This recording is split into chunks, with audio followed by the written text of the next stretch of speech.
자, 계속해서 이제 대리행위 관련한 쟁점들 확인을 하겠습니다. 자, 먼저 대리행위라고 하는 기본 구조 보셔야 되죠. 중간중간에 뭐 얘기를 하게 되죠. 그래서 앞에서 사기 강박에 따른 의사표시할 때 대리인이 사기 강박을 했을 때 본인이 그 내용을 몰랐다 할지라도 상대방은 본인에 대해서 의사표시 취소할 수 있다. 이런 내용들을 설명을 드렸었고요.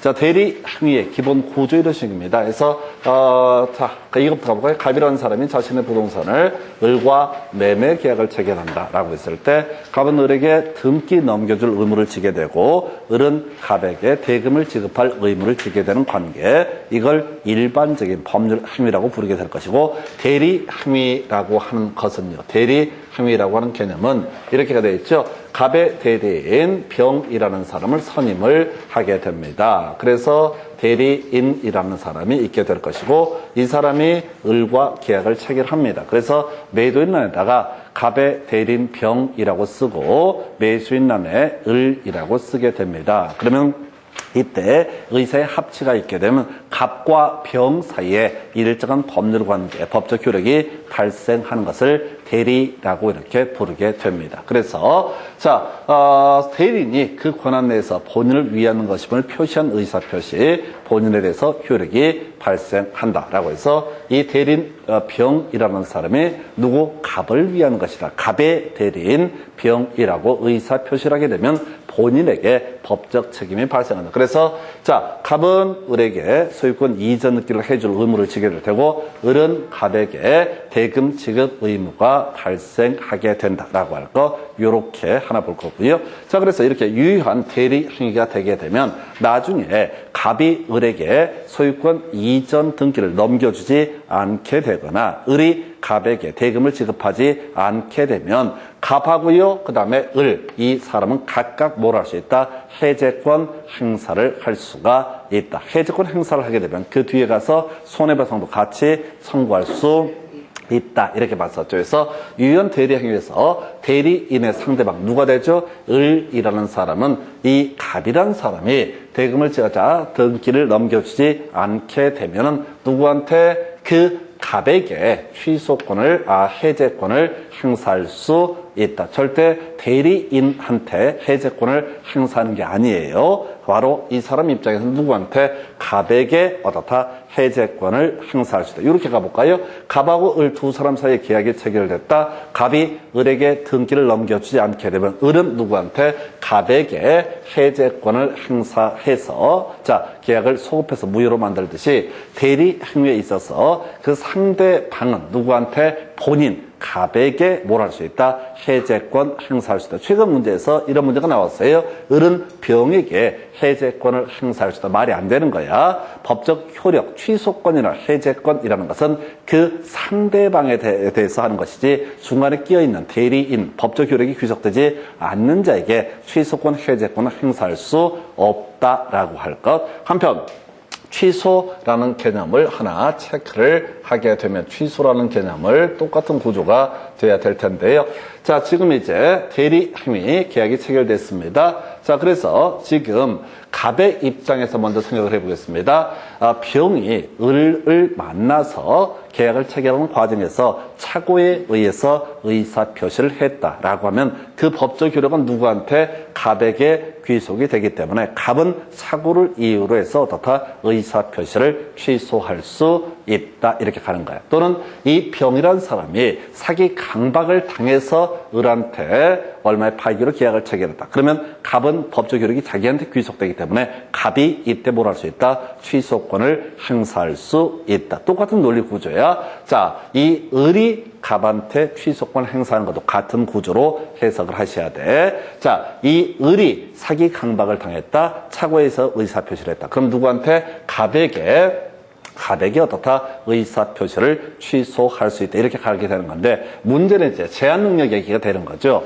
자, 대리인이 제한 능력자다. 미성년자, 피성년 후견은 피한정 후견이다. 라고 했을 때, 이때 갑이라고 하는 사람은 대리인의 병에 제한 능력을 이유는 법률행위 의사표시를 취소할 수 없다. 왜 취소를 못하는 거냐면, 이 사람이 제한 능력자가 됐다라고 할지라도 그 법적 효력은 누구한테? 바로 갑에게 귀속이 되기 때문에 이때 갑은 제한 능력을 이유로 어떻다? 의사표시 취소할 수 없다. 이게 이제 하나의 포인트.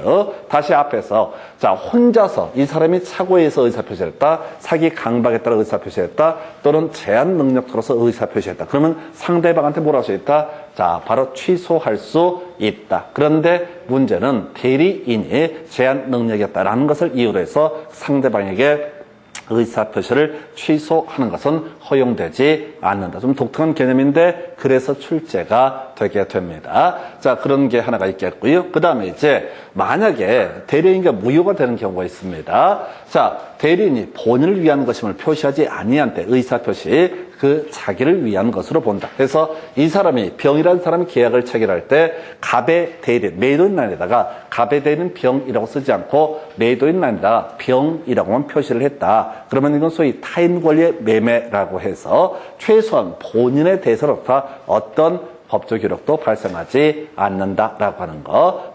본인에 대해서는 어떤 효력도 발생하지 않는다. 그래서 자, 요런 게 이제 대리 행위 관련한 기본적인 구조. 다시 기본 구조 보겠습니다.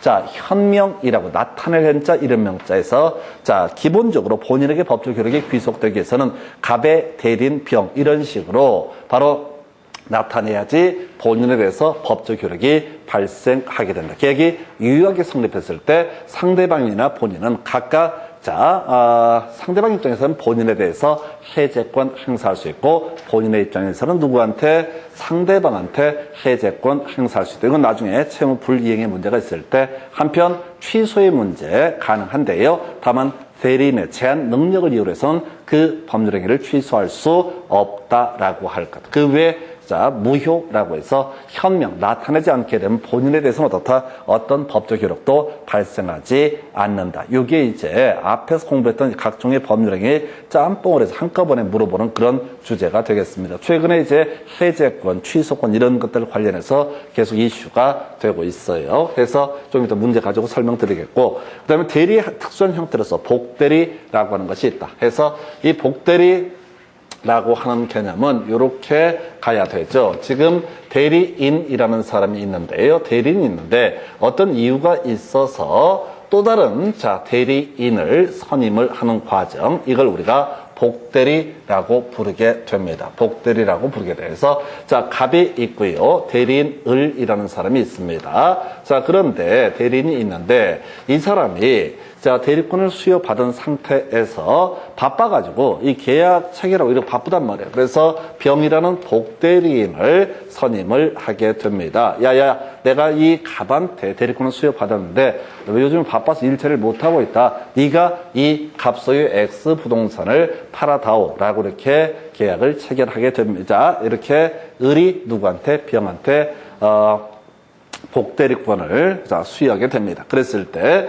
지금 이 사람이 갑을 병정이라는 사람과 갑의 복대리인 병이라고 표시를 하고 정과 계약을 체결하면 이때는 정하고 갑 사이에 법률 관계가 성립하게 된다. 이걸 이름하여 복대리라고 부르게 됩니다. 그런데 이제 가장 기본, 요거 이제 별거 아닌데 세 번인가 답이 됐어요. 복대리라고 해서 복대리권을 수여하는 행위, 이걸 우리가 복임행위라고 부르게 되는데 복임행위는 소위 대리행위가 아니다라고 이렇게 얘기합니다. 이게 무슨 얘기냐면 대리행위라고 하는 것은 아까 뭐라고 했어요? 갑의 대리인 을이라고 표시하고 일정한 법률행위를 하게 되면 그걸 대리행위라고 부르게 됩니다. 자, 그런데 복임행위라고 하는 개념은 복임행위는 뭐야? 자, 그냥 을이 누구한테? 병한테 대리권을 있다라고 얘기해 주는 것. 이걸 이름하여 복임행위라고 부르게 될 것이고, 따라서 복임행위는 대리행위가 아니다. 이렇게 표시합니다. 그래서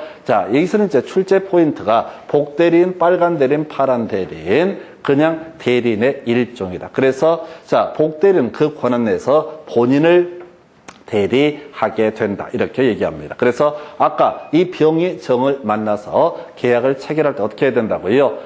갑의 복대리인 병이라고 표시를 해야 된다. 이게 그래서 복대리인도 본인의 대리인이 되게 된다. 이렇게 이제 봐야겠고요. 이걸 달리 표현하면 복대리는 그 권한 내에서 본인의 이름으로 법률 행위를 하게 된다. 이 얘기가 뭐라고요? 갑의 복대리인 병이라고 얘기하고 정과 계약을 체결한다. 그래서 이 파트에서는 거의 지금 문제가 7년 동안 3번인가 2번 나왔던 것이 복대리인도 결국은 뭐가 된다? 바로 자 본인의 대리인에 해당한다. 이런 얘기들이 이슈가 됩니다. 그래서 이건 오히려 간단한 주제고요. 이걸 틀리게 뽑으려면 대리인의 대리인 하면 틀린 표현, 본인의 대리인 하면 옳은 표현 이렇게 가게 돼요. 그래서 결국은 이 파트는 사실은 유효, 그다음에 유동적 유효, 그다음에 무효 이 얘기 기본 구조 잡는 게 좀 어려워요. 그래서 이 파트는 조금 까다롭고요. 나머지는 좀 단순하게 접근하실 주제가 되겠습니다. 그래서 이렇게 하나 보셨고 그다음 주제 검토하게 되면 대리권은 범주라고 해서 권한의 정함이 없는 임의 대리라고 하는 것이 있습니다. 그래서 우리가 대리는 법정 대리와 임의 대리로 구분하게 되는데 법정 대리는 거의 시험 문제 구성이 안 돼요. 바로 미성년자의 부모가 갖는 대리권 이런 걸 우리가 법정 대리권이라고 얘기를 할 테고 우리가 항상 논의하는 것은 임의 대리권이 주된 이슈가 되게 됩니다. 그래서 이런 식이죠. 갑이라고 하는 사람이 자 누구한테 을이라는 사람에게 대리권을 수여하게 됩니다. 야, 이 X 부동산 중 네가 좀 알아서 팔아봐라 라고 이렇게 얘기를 했다고 했을 때 자, 이 사람 이 소위 임의 대리인이 할 수 있는 게 소위 보존 행위하고요. 이용 계량 행위는 따로 얘기를 하지 않더라도 당연히 가능하다. 옛날에는 이걸 디테일하게 구성을 했었는데 요즘에는 이제 좀 단순하게 구성하는 게 하나의 출제 트렌드가 되게 됩니다. 그래서 예를 들어서 보존 행위 이슈. 자, 을한테 갑이 이 물건 상선을 맡겨놨습니다.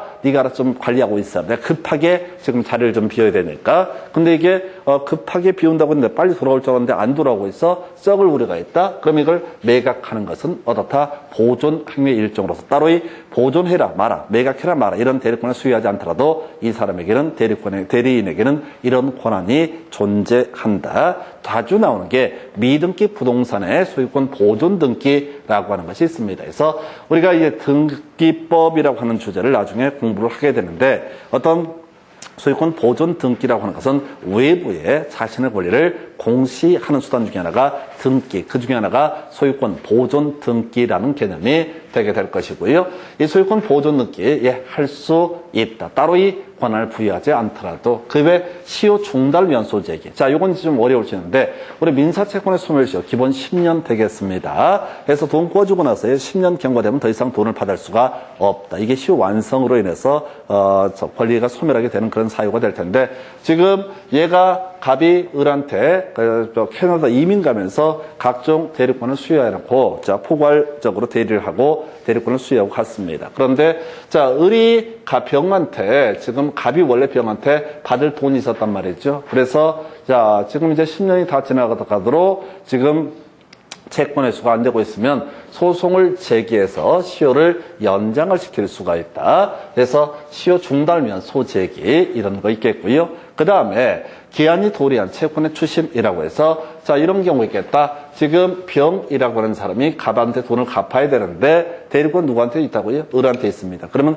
을이 대신 돈을 받을 수도 있다. 이런 것들도 보존 행위 일종. 그 다음에 얼핏 보면 잘 안 되는 것들은 보이는 게 기한이 도래한 채무의 변제. 갑이 국민은행한테 돈 갚을 게 있다고요. 그런데 기한이 도래했다. 그러면 이제 국민은행에서 저당권 설정하고 돈 빌려줬을 테니까 안 갚게 되면 경매 문제 발생하거든요. 은행에서 경매를 붙여버릴 거야. 그래서 돈을 갚는 것도 뭐가 된다? 바로 보존 행위의 일종이다. 이건 지문 한두 개짜리 불과해요. 그래서 보존 행위 그리고 이용 계량 행위 등은 따로 여타 특별 수권이 없어도 자 따로 얘기 안 해도 대리권 범주에 포함이 되게 된다. 이렇게 봐야겠고요.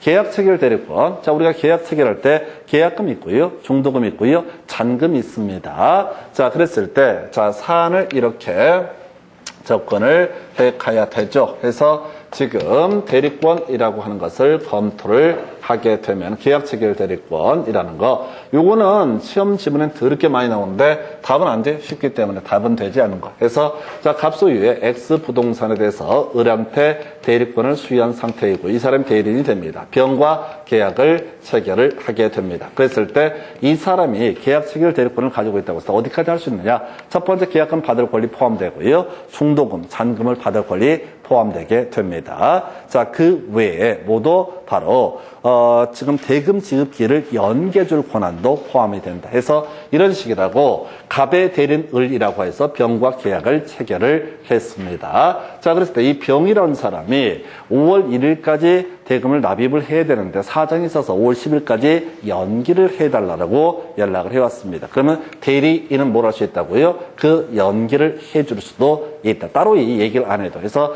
계약 체결 대리권은 계약을 체결하고 계약 이행에 관한 것, 계약을 유지시킬 수 있는 권한까지가 포함되는 것이 계약 체결 대리권이 되게 될 것이고요. 대신 여기서 굳이 해석한 거라고요. 바로 계약을 해지할 권한이라는 것은 포함되지 않는다. 상대방이 돈을 안 갚았다, 대금을 지급하지 않았다고 해서 그럼 나 해지할래. 이건 어떻다? 허용되지 않는다. 아까 본 것처럼 해지는 누가 한다고요? 갑이 병한테, 병이 갑한테 해지를 하게 되는 것이지 계약 체결 대리권을 가지고 있는 대리인이 해제권까지 가진 것은 아니다. 해서 좀 이따 지문 보시게 되면 이건 거의 도비하다시피 막 구성이 돼요. 답이 아니게 구성이 되는 그런 이슈 중에 하나가 되겠습니다. 자, 대리권의 소멸 사유. 이것도 지금 7년 동안 2번인가 구성됐어. 자, 이건 깊이 가는 거 아니야. 사성파 끝해서 사성파 끝해서 대리권 소멸 사유 뭐라고요? 사성파 해서 뒤에서 이제 키워드가 되는 게 소멸이라는 것이 있어요. 읽지 마요. 읽어봤자 아무 의미 없어. 그냥 사성파라고 하는 거. 사망, 대리인이 사망했을 때 대리권은 소멸하게 된다.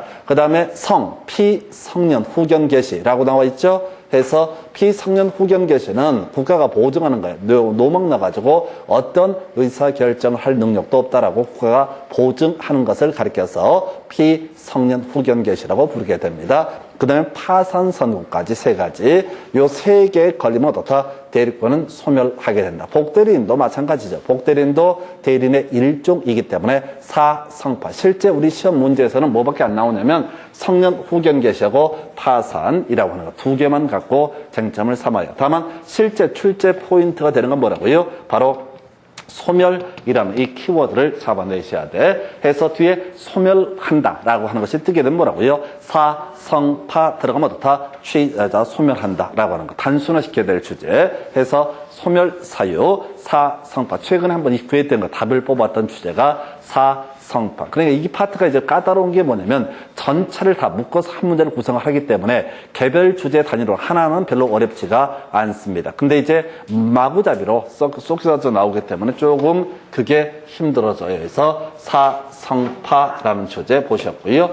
그 다음에 이제 검토 드리게 될 주제가 대리행위의 한계 등에서 자, 그냥 깔아주는 지문이죠. 대리인이 수인일 때 법률이나 수권행위로 다른 정함이 없으면 각자 대리한다라고 하는 이 각자 대리에 대응하는 개념이 공동 대리라는 개념이 될 텐데 일단 기억하실 게 뭐라고요? 각자 대리 30회 때도 구성이 됐던 지문이고요. 자, 이런 식입니다. 갑이라고 하는 사람이 X 부동산의 소유자, 을이라는 사람을 대리인으로 선임을 합니다. 야, 이 물건 좀 팔아봐라. 근데 을이 믿음이 안 가. 그래서 병을 또 어떻다? 대리인으로 선임을 하게 됩니다. 자, 그랬을 때, 자, 을이 이 물건을 팔려면 갑을 병, 정을 만나서 뭘 한다? 갑의 대리인 병이라고 매도인란에 표시하고 매수인란에 정이라고 표시하면 어떻다? 갑과 정 사이에 일정한 법률관계, 계약상 채권 채무가 발생하게 됩니다. 근데 얘가 계약 체결한 건 별개의 문제로 누구도 병도 갑을 병정, 무라는 사람을 만나서 뭐 했다? 계약을 체결했다. 그러면 갑은 누구한테? 무한테 소유권 이전기를 넘겨줄 의무를 지게 될 테고 대신 지금 이제 대금을 받을 권리가 발생한다. 그럼 이때 어떻게 하는 거냐? 그건 갑이 알아서 책임을 지면 되는 거야. 이걸 뭐라고 그런다? 각자 대리라고 이렇게 부르게 된다. 해서 각자 대리의 개념은 각각의 대리인으로서 유효하게 법률행위를 할 수가 있다. 이걸 뭐라고 합니다? 각자 대리. 최근에 이제, 최근도 아니고 벌써 몇 년 됐는데, 박근혜 탄핵 심판할 때 문제가 됐던 사건 중에 하나 그런 게 있었어요. 변호인 중에서 어떤 분이 헌재 재판정에서 좀 엽기적인 멘트를 하게 됩니다. 그래서 대표 변호사한테 물어봅니다. 그게 변호인의 공통된 의견이냐라고 했을 때, 그 이중환 변호사라는 대표 변호사가 했던 소리가 각자 대리입니다라고 얘기를 하는 거야. 그래서 박근혜라고 하는 그 사람이 여러 명한테 대리권을 수여했단 말이에요. 그래서 각각 이들이 하는 얘기는 각각 그 나름대로 유효하게 의미가 있는 것이고 전부가 다 책임을 지는 것은 아니다라고 하는 거. 그래서 소송들에 관련해서 그런 이슈가 있었고요. 그다음에 이제 각자들이 있었고 자기계약 쌍방대리 기본적으로 무효가 되게 됩니다. 기본적으로 자기계약 쌍방대리는 무효로 해석을 하게 됩니다. 자기계약 쌍방 대리는 기본적으로 무효로 보게 됩니다. 그런데 예외적으로 유효가 될 수 있는 것이 있었죠. 앞 시간 우리 공부했던 개념 중에 하나가 무효인 법률 행위의 추인이라는 개념이 있었죠. 그래서 장래효라고 했던 거 기억나세요? 우리가 절대적 무효와 상대적 무효로 구분했을 때 상대적 무효, 통정 허위 표시라든가 또는 뭐가 있었지? 비진 의사 표시 중에서 상대방이 알았거나 알 수 있었을 때 이런 것을 이름하여 상대적 무효. 물론 취소할 수 있는 법률행위가 취소가 됐을 때도 이것도 상대적 무효의 문제로 보통 해석을 했었지요. 해서 우리가 반사적 법률행위, 효력 규정에 위반한 법률행위, 그 다음에 또 뭐가 있었지? 불공정한 법률행위 이런 것들은 절대적 무효라서 추인할 수 없었고요. 추인하게 되면 애초에 무효인 법률행위는 효력이 발생하지 않는데 무효임을 알고 추인을 하게 되면 그때부터 유효한 것으로 바뀌는 것을 무효인 법률행위의 추인이라고 설명을 드린 바가 있습니다. 그래서 지금 이제 자기계약 쌍방대리 얘기하다 앞으로 샜는데요. 별로 안 중요해요. 그냥 무효입니다. 뭔 소리냐면 갑이라고 하는 사람이 X 부동산을 을에게 요거 좀 팔아다오라고 매매 계약자 대리권을 수여를 했습니다. 대리권을 수여했어요. 그랬을 때 이 을이라는 사람이 매도인란에다가 갑의 대리인 을이라고 표시하고 매수인란에 을이라고 표시한다. 이런 걸 뭐라고 한다? 자기계약이라고 부르게 됩니다. 자기계약은 어떻다? 금지가 되고 기본적으로 무효가 되게 됩니다. 만약 이게 유효가 되면 어떻게 한다? 갑은 을에게 뭘 해줘야 되고 지금 등기 넘겨줘야 되고 을은 갑에게 대금을 지급할 의무가 발생하죠. 예를 들어서 이 부동산이 10억짜리 가치가 있는데 갑자기 대리인 을이 장난친다고 매도인에다 갑의 대리인 을이라고 표시하고 매매가 1억. 그 다음에 그 매수인란에 누구라고? 을이라고 표시하고 매매가 1억. 이러면 결과적으로 1억 받고 갑은 을한테 어떻다? 소유권 이전 등기를 해줄 의무를 지게 되는 거죠. 아까 대리 행위는 결국은 본인에게 현명을 하게 되면 어떻다? 본인에게 법적 효력이 발생한다라고 했으니까. 그런 문제 막기 위해서 자기 계약은 뭐가 된다? 기본적으로 무효 이렇게 해석을 하게 됩니다. 자기 계약은 기본적으로 무효. 다만 이 무효인 법률 행위에 대해서 경우에 따라서 뭐라고요? 바로 나중에 추인하게 되면 어떻다? 유효한 대리 행위가 될 수가 있다라고 하는 거. 그래서 이런 식이죠. 이게 이제 1억짜리 토지라고 한번 전제했을 때 갑이 을한테 팔아달라고 대리권을 수여했습니다. 그런데 살 사람을 구하지 못하는 상태에서 을이 어떻게 한다? 그냥 1억에 내가 사는 게 낫겠다고 생각해서 1억에 산다. 그리고 나서 이걸 가지고 와서 갑이 원래 자기 계약은 무효인데 추인하게 되면 그때부터 어떻다? 새로운 법률행위를 한 것으로 본다. 그래서 유효한 법률행위가 될 수가 있다. 쌍방대리 역시 당연히 무효가 되게 됩니다. 쌍방대리는 그런 거죠. 지금 주로 개업공인중개사가 이슈가 되게 될 겁니다. 개공이 문제가 돼요. 우리가 공인중개사법에서 3년 3천 또 개공 등의 금지 행위에서 이슈 삼았던 게 그런 거 있었죠. 일단 개공 등의 금지 행위에서 이슈 삼았던 게 매무초, 직상증투, 시당. 그중에 직접 거래라는 개념이 있었어요. 그래서 개업 공인중개사 이 사람이 갑입니다. 그래서 매도인 을에게 대리권을 수여를 받습니다. 그리고 매수인 병에게 대리권을 수여를 받습니다. 그래서 혼자서 사무실에서 혼자서 경과는 촛불 켜놓고 어떻게 돼? 의뢰 대리인 갑이라고 매도인란에 표시하고 매수인란이라 병의 대리인 갑이라고 표시하고 혼자서 사인하고 등등등 이렇게 해서는 어떻다? 계약이 성립하지 않는다. 자, 이렇게 쌍방 대리라고 하는 기본적으로 뭐가 된다? 무효가 되게 된다. 물론 나중에 해놨는데 이 양 당사자가 오케이 하게 되면 어떻다? 이 자체는 유효한 것이 될 수가 있다. 해서 좀 정리하면 이렇습니다. 깊이 갈 건 아니고요. 자기계약 쌍방대리는 기본적으로 무효. 그런데 무효임을 알고 추인을 하게 되면 그때는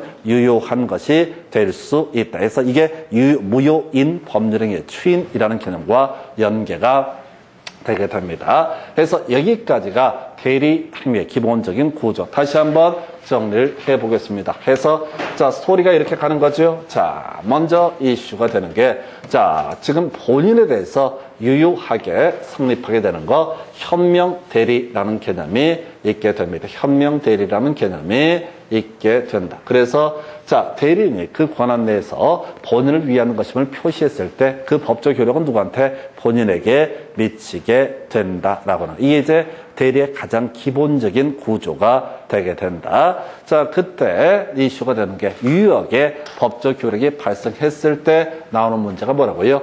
해제라고 하는 것이 발생할 수 있다. 그래서 유효한 법률 행위에서 일단 계약은 유효하게 성립했는데 이 나중에 채무의 이행을 하지 않는 자가 발생한다. 귀책 사유 있게. 그러면 그때 해제라고 하는 것을 할 수가 있다. 다만 주의하실 게 아까 갑의 대리인 을과 병이 만나서 계약을 체결한 사안에서 실질적으로 법적 효과는 누구하고 갑하고 병 사이에 발생하기 때문에 갑이나 병은 누구한테 갑의 입장에서는 을이 대금을 지급하지 않는다고 해서 해지할 수 있고 을의 입장에서는 누가 갑이 등기를 넘겨주지 않는다고 해서 해제권 행사할 수 있다. 이때 자, 병이 을한테 해제권을 행사할 수 있는 것은 아니다. 그 법적 효력은 대리인한테 귀속되는 것이 아니기 때문에 이런 게 최근 문제에서 구성이 됐었고요.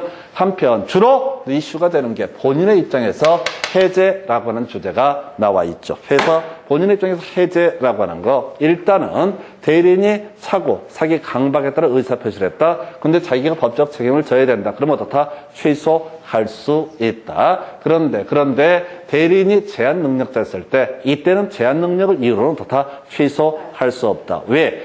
이때 제한 능력자의 법률행위를 취소할 수 있도록 법에서 규정을 한 취지는 뭐라고요? 다른 게 아니라 바로 제한 능력자의 재산이 박탈되는 걸, 요거 재산 침탈되는 걸 막기 위해서 제한 능력을 이유로 법률행위를 취소할 수 있기 때문에 이때 대리인이 제한 능력자가 대리인이 됐을 때는 결국은 법적 효력은 누구한테? 갑에게 귀속이 되기 때문에 갑은 자기가 애초에 책임을 져야 되는 거지. 제한 능력자를 대리인에 있었을 때는 책임을 져야 되기 때문에 제한 능력을 이유로는 취소할 수 없다. 이런 거 있었고요. 복대리 관련해서 복대리도 대리인의 일종이 되게 된다. 이게 기본 구조가 되겠습니다. 그래서 본인을 대리하게 될 때 본인의 이름으로 법률행위를 한다. 이게 가장 일반적인 대리행위의 기본 구조. 그 다음에 논의하게 될 것이 지금 대리권의 범주라고 하는 주제가 나와 있죠. 그래서 권한의 정함이 없는 대리행위, 임의대리에 있어서 보존행위 혹은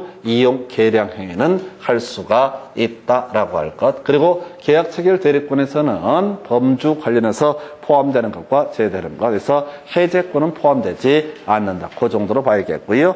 대리권의 소멸 사유, 사성파라고 하는 거, 사망, 성년, 후견 개시, 파산이라고 하는 키워드 뭐라고요? 소멸이라고 하는 게 키워드. 소멸이라는 표현 앞에는 뭐가 있어야 한다? 사성파라고 하는 거. 이렇게 보셨고요. 그 다음에 또 논의하게 될 게 대리행위 한계 등에서 각자 대리라는 개념 하나 있었고요. 그 다음에 자기계약 쌍방대리 기본적으로 무효다. 그러나 추인 있게 되면 어떻다? 이것도 유효가 될 수가 있다. 해서 이 정도가 대리행위에 관한 주제. 그 다음에 이제 검토 드릴 주제가 계약의 무권대리 등인데 잠시 5분만 끊었다가 나머지 이어서 설명을 드리겠습니다. 자, 계속해서 계약의 무권대리라는 주제 보겠습니다. 1년은 무조건 한 문제가 구성되고요. 수험생 입장에서 상당히 이제 좀 버거워하는 파트 중에 하나가 계약의 무권대리, 소위 유동적 무효에 관한 개념을 살펴봅니다. 그래서 앞에서 본 것처럼 대리행위라고 하는 거, 본인을 위한 것임을 현명한 대리인의 행위라고 하는 것은 본인에게 법적 효력이 귀속되게 됩니다. 다시 기본 구조 보셔야 돼. 갑이라는 사람이 누구한테 을이라는 사람에게 대리권을 수여를 한 사안이다. 그래서 대리인이 병을 만나서 일정한 계약을 체결을 하게 되면은 이때 갑하고 병 사이의 법률 관계가 성립하게 된다. 이게 유권 대리라는 개념이 되게 됩니다. 그런데 무권 대리라고 하는 것은 이 사람이 대리권이 없는 무권 대리인에 속하게 됩니다. 좀 사안을 단순화시키면 이런 논리 구조가 되게 되는 거죠. 이 사람이 무권 대리인, 아버지 부동산을 아들이 자신이 대리권이 있다라고 개뻥을 치면서 갑의 대리인, 을이라고 표시하고 매수인란에다가 병이라고 표시했을 때 이때 그 법적 효력이 본인, 갑에게 귀속이 되게 될 것이냐라고 했을 때 이것을 가리켜서 소위 유동적 무효라고 얘기를 합니다. 그래서 얘는 무효가 될 수도 있고 앞으로 유효가 될 수도 있는 두 가지 경우의 수가 발생하게 됩니다. 그래서 이걸 이제 대리권 없는 자가 타인의 대리인으로서 한 계약은 본인이 추인하지 않게 되면은 이때 본인에 대해서 그 효력이 없다라고 이렇게 되어 있습니다. 그래서 결과적으로 지금 을이라는 무권 대리인이 갑의 대리인 을이라고 개뻥을 쳐가지고 병과 계약을 체결했다 할지언정 갑은 기본적으로 다 법적 책임을 지지 않는다. 그러면 이제 경우의 수가 두 개로 나눠집니다. 그래서 본인 갑의 입장에서는 아들을 살리기 위해서 추인을 할 수도 있고 아들 교육을 똑바로 시키기 위해서 추인 거절을 할 수도 있다. 크게 두 가지 관점에서 얘기가 시작이 되게 됩니다. 그래서 추인 볼까요? 지금 이제 무권 대리인 을이 갑의 대리인 을이라고 얘기하고 병과 계약을 체결한 상태에서 기본적으로 갑은 책임을 지지 않아도 되는데 얘 살려야 되니까 뭘 할 수 있다? 추인을 할 수가 있다. 해서 이 추인의 상대방은요, 무권 대리인한테 추인할 수도 있고, 그 다음에 병한테 추인할 수도 있고, 그 다음에 병이 혹시 중간에 죽어버리게 되면 그 승계인에 대해서도 추인을 할 수 있다. 여기서 이 주요 이슈는 결국은 추인의 의사표시라고 하는 것은 결국은 누구한테 도달해야 된다. 병에게 도달했을 때만 이게 유효한 법률행위가 된다. 유효한 법률행위가 된다는 얘기는 갑은 병에게 등기 넘겨줄 의무를 지게 되고 그 다음에 병은 누구한테 갑에게 대금을 지급할 의무가 발생한다. 추인했을 때 이때 추인하게 되면 소급해서 그 효력이 생긴다. 계약 체결한 시점으로 돌아가서 유효한 법률 행위가 되게 된다. 이게 기본 구조. 그리고 나서요, 제한이라고 해서 상대방이 동의를 하지 않으면은 조건을 가한 추인, 변경을 가한 추인은 무효. 무슨 얘기냐면 을이라는 사람이 갑의 대리인 을이라고 표시하면서 무권 대리인 을이 그렇게 표시해서 병과 1억의 X 토지의 매매 계약을 체결한 사안에서 누가 갑이 얘기합니다. 1억 1,000만 원이면 내가 팔게 라고 얘기하는 거. 이런 추인은 어떻다? 기본적으로 상대방이 동의를 하지 않는 이상 무효라고 이렇게 얘기를 합니다. 만약에 추인을 하게 되면 어떻다? 이것은 유효한 법률 행위가 될 것이고 결과적으로 갑은 병에 대해서 대금을 지급할 소유권 이전 느낌 해줄 의무를 지고 병은 갑에 대해서 대금을 지급하는 관계. 이게 기본 구조가 되겠습니다. 그래서 만약에 추인하면 뭐가 된다고요? 유효. 소급해서 유효가 되게 된다라고 할 것. 이게 기본 구조. 다시 기본 놓치면 안 돼. 무권 대리인 을이라는 사람이 갑을 대리인이라고 참칭하여 병과 계약을 체결했다. 본인이 책임을 지를 것이냐? 본인은 기본적으로 법적 책임을 지지 않는다. 근데 본인이 법적 책임을 지는 경우의 수가 뭐가 있다고요? 추인하게 되면 어떻다? 이때는 본인에 대해서 유효한 법률 행위가 되게 된다. 이렇게 해석을 하게 됩니다. 그래서 추인할 때 결국은 누구한테? 상대방한테 추인의 의사표시가 도달해야 되는데 그때 상대방에게 추인의 의사표시가 하는 과정에 있어서 무권 대리인한테 추인의 의사표시를 하더라도 그것도 어떻다? 한 것이 될 수가 있다. 결국은 상대방이 도달만 하면 된다. 자, 추인해서 유효가 된다고 했을 때 소급해서 어떻다? 소급해서 유효가 되게 된다라고 이렇게 봐야겠고요. 한편 자, 조건 변경을 가한 추인은 어떻다? 기본적으로 무효 이렇게 자, 효력이 없다라고 얘기합니다. 이거만 계속 가셔야 돼. 추인하게 되면 어떻다? 소급해서 유효 이렇게 해석을 합니다. 추인하게 되면 어떻다? 소급해서 유효. 요것만 기본 틀 잡으셔야 돼. 그리고 나서 추인 거절의 경우 수를 검토해 보겠습니다. 자, 추인 거절의 경우의 수. 자, 나 책임 못 지겠다라고 상대방한테 연락을 할 수가 있습니다. 또 무권 대리한테 할 수 있는데 종극적으로 추인 거절의 의사표시도 누구한테? 상대방에게 도달해야지 추인 거절의 의사표시 유효하게 발생을 하게 됩니다. 추인 거절하게 되면 이것은 뭐가 된다고요? 자, 계속해서 추인 거절 다시 한번 체크하겠습니다. 자, 지금 이제 본인이 상대방에 대해서 추인 거절을 하게 되면은 이때는 본인에서 어떤 법적 효력도 발생하지 않은 딱 여기까지만 끊어서 보셔야 돼. 해서 추인과 추인 거절의 문제가 발생을 하게 된다. 이렇게 끊어서 보셔야 되겠습니다. 그래서 자, 요게 이제 기본적인 관계 이렇게 해석을 합니다. 그래서 자, 계약의 무권 대리에서 본인과 그다음에 본인의 입장에서 추인과 추인 거절의 의사표시를 할 수 있다라고 하는 것. 그래서 추인을 하게 되면 소급해서 유효가 되게 될 것이고 추인 거절의 의사표시를 하게 되면 자, 그때부터 계속해서 무효로 확정이 되게 된다. 이렇게 그림 잡으셨어요. 그 다음 얘기는 그 다음에 가서 보겠고. 자, 그러면 한편 상대방의 입장에서 생각을 해보겠습니다. 자, 갑이라고 하는 사람이 본인이 될 테고 무권 대리인 을이 지금 대리인이라고 참칭을 해서 누구한테 병과 계약을 체결했다. 이게 만약 유권 대리 같으면은 누구에 대해서 갑과 병 사이에 일정한 법률 관계가 성립하게 될 것인데 무권 대리에 있어서 본인의 의사에 따라서 바로 이게 유효가 될 수도 있고 무효가 될 수도 있다. 이걸 그래서 유동적 무효라고 부르게 됩니다. 그러면 이제 상대방의 입장, 병의 입장에서 생각을 해보겠습니다. 좀 이게 어려워요. 그래서 최고하고요, 그 다음에 철회하고요, 그 다음에 책임을 물을 수가 있다. 총 세 가지가 있게 돼. 그래서 먼저 최고라고 하는 거. 자, 무권 대리인의 상대방 확답을 최고할 수 있다라고 되어 있습니다. 확답을 최고할 수 있다.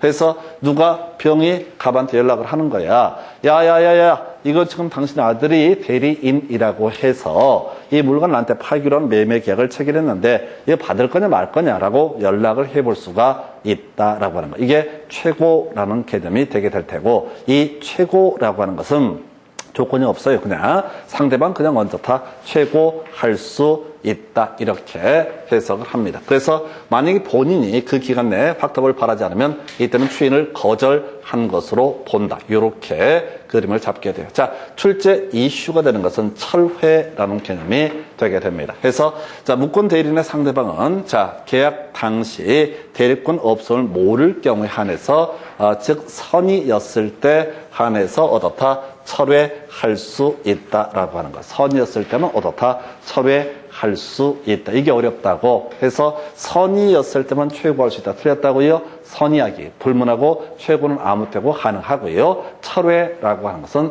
선이었을 때만 어떻다 철회할 수 있다. 이게 좀 어려워요. 그래서 지금 이런 식이죠. 지금 병의 입장에서 을과 만나서 갑소유의 X 부동산에 대해서 병과 매매 계약이 체결되게 됩니다. 자, 그런데 자, 이 사람이 무권 대리인이라는 사실을 몰랐던 병의 입장에서 생각을 해보겠습니다. 자, 본인이 추인이나 추인 거절의 의사표시를 하기 전에 이 남의 집구석에 복잡한 일에 꼬이기 싫어서 어떻다 철회할 수 있다. 그래서 선이었을 때는 어떻다 철회할 수 있다. 그러면 악이었을 때는 당연히 어떻다 철회할 수 없다라고 하는 거. 이게 제일 어려워요. 그래서 철회라고 하는 것은 어떤 경우 선이었을 때만 철회할 수 있다. 해서 다시 갑시겠습니다. 계약의 무권 대리에서 무권 대리인 상대방인 병이라는 사람이 첫 번째 최고, 이건 문제가 안 되고요. 최고는 아무 때고 할 수가 있고요. 철회라고 하는 것은 선이었을 때, 내막을 몰랐을 때만 나중에 철회할 수 있다. 요거 하나 이슈 삼았고요. 한편, 자, 무권 대리인도 일정한 경우 책임을 지게 됩니다.